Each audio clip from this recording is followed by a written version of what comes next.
Assalamualaikum warahmatullahi wabarakatuh. Sampurasun. Perkenalkan, saya Ayudiansa SPD, guru dari SMK Air 1 Garut. Pada kesempatan ini, saya akan memaparkan satu kajian berkenaan dengan penyelesaian permasalahan belajar para siswa. Sebagaimana kita tahu, siswa SMK adalah remaja yang secara psikologis mereka berada pada fase transisi dari masa kanak-kanak menuju masa dewasa. Pada fase transisi inilah terjadi banyak sekali perubahan yang dialami remaja. Tidak jarang kita bisa menemukan ide-ide kreatif dari para remaja, namun juga sering terjadi masalah-masalah timbul pada diri para remaja. Hal ini dikarenakan pada saat inilah para remaja sedang betul-betul mencari jati dirinya sendiri. Salah satu kesulitan atau masalah yang sering dialami para remaja adalah masalah pada belajar. Nah, pada kesempatan ini saya akan mencoba membahas satu teknik penyelesaian bagi masalah kesulitan belajar yang dihadapi siswa ini.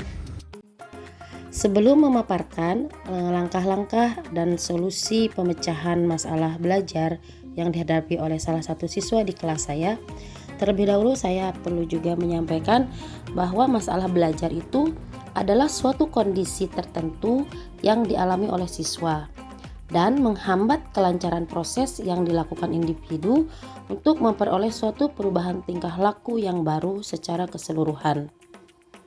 Kondisi yang dimaksud dalam kalimat di atas adalah suatu keadaan yang dapat berkenaan dengan keadaan dirinya, yaitu berupa kelemahan-kelemahan, dan dapat juga berkenaan dengan lingkungan yang tidak menguntungkan bagi dirinya atau bagi siswa tersebut. Baik, kita masuk ke dalam bagian utama, yaitu deskripsi permasalahan. Berdasarkan hasil pengamatan, hasil pencarian informasi dan dari berbagai sumber dan data-data yang ada, ditemukan bahwa ada salah satu siswa di dalam kelas saya yang memiliki motivasi kurang dalam belajar. Kemudian, siswa tersebut menunjukkan keengganan dan bermalas-malasan dalam belajar dan mengerjakan tugas. Siswa sering tidak masuk sekolah dengan berbagai alasan. Siswa menghindari pembelajaran, padahal dari rumah dia berangkat tetapi ke sekolah tidak datang. Lalu, apa penyebab siswa tersebut berperilaku demikian? Setelah ditelusuri dan digali informasi secara mendalam, akar dari permasalahan belajar yang terjadi pada siswa tersebut adalah: yang pertama, hubungan yang kurang dekat antara ayah dan siswa tersebut. Yang kedua, ibu bekerja di luar kota dan hanya 1 hari dalam sepekan bisa pulang dan berada di rumah. Kemudian yang ketiga, siswa tidak nyaman berada di rumah bersama ayahnya dan lebih memilih pergi menginap di rumah temannya, sering tanpa membawa seragam atau peralatan sekolah. Dan yang keempat, dikarenakan perasaan tidak nyaman tersebut, maka siswa yang memang pada dasarnya menderita penyakit asma, akhirnya penyakitnya tersebut sering kambuh. Setelah mengetahui akar permasalahan yang dihadapi oleh siswa, maka saya mencoba melakukan langkah-langkah untuk mencari solusi atas permasalahan belajar siswa tersebut. Langkah-langkah tersebut adalah: yang pertama, membuka ruang diskusi dengan siswa secara personal, mengajaknya berbicara dengan lebih dekat atau lebih akrab. Kemudian, berusaha menjalin komunikasi dengan orang tua siswa agar dapat bersama-sama memperbaiki kondisi yang selama ini tidak mendukung dan dirasa tidak nyaman oleh siswa. Jadi kebetulan saya juga selain guru memegang sebagai wali kelas di kelas ini, sehingga saya mempunyai ruang untuk diskusi dengan lebih terbuka dengan orang tua siswa. Kemudian yang ketiga, mencoba berkoordinasi dengan guru BK dan kemudian bersama-sama memberikan pembinaan. Selanjutnya, memberikan bimbingan belajar secara lebih personal, terutama untuk materi-materi yang memerlukan bimbingan khusus. Jadi saya sendiri menyediakan waktu, apakah di jam istirahat atau di luar kegiatan belajar mengajar lainnya, agar siswa tersebut tidak terlalu tertinggal dalam materi. Kemudian selanjutnya, saya memberikan kelonggaran bagi siswa tersebut dalam jangka waktu yang berbeda ketika siswa tersebut memang terlambat dalam menyelesaikan tugas-tugas yang diberikan.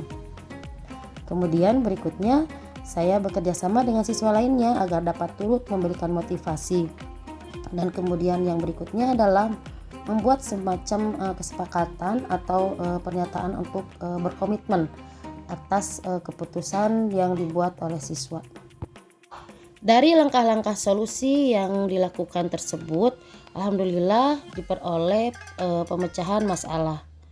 Di antaranya, orang tua menyadari ada kekeliruan dalam pola asuh sehingga membuat tidak nyaman, dan mereka sepakat untuk memperbaikinya dengan menjalin komunikasi dan kedekatan dengan anak. Dari sisi siswa sendiri, menyadari sepenuhnya bahwa kemalasannya belajar adalah kesengajaan yang dia buat sebagai bentuk protes atas keadaan, dan siswa tersebut berjanji untuk memperbaikinya. Kemudian, hasil lainnya adalah ada kemajuan dalam hal ketidakhadiran yang sebelumnya cukup banyak, kemudian menjadi mengalami penurunan. Dan hasil lainnya adalah muncul motivasi dan upaya dari siswa tersebut untuk mengejar ketertinggalan dan mengerjakan sebagian tugas yang diberikan. Artinya walaupun dia tidak mampu mengerjakan semuanya, setidaknya ada hal yang harus kita apresiasi, yaitu upaya-upaya nyata untuk memperbaiki.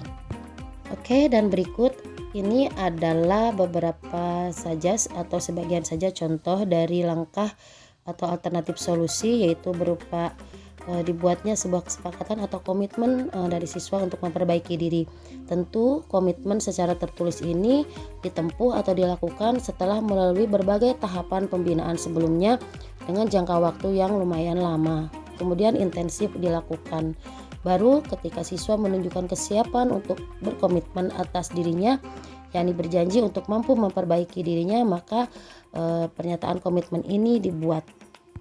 Dan yang di bagian kanan adalah ini salah satu contoh upaya nyata dari siswa untuk dia benar-benar menunjukkan bahwa dia memang serius untuk memperbaiki dirinya dengan mengerjakan sebagian tugas yang walaupun terlambat dia tetap berusaha untuk memenuhinya.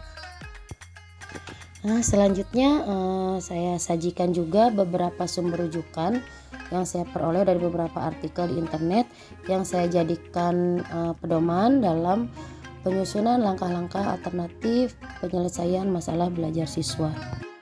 Demikian paparan yang dapat saya sampaikan berkenaan dengan cara-cara penanganan permasalahan belajar siswa, khususnya bagi siswa yang mengalami masalah rendahnya motivasi belajar. Semoga apa yang dipaparkan tadi bisa memberikan inspirasi dan manfaat bagi siapapun, terutama para guru yang menghadapi juga permasalahan-permasalahan seperti ini di kelas binaannya. Demikian, terima kasih. Wassalamualaikum warahmatullahi wabarakatuh.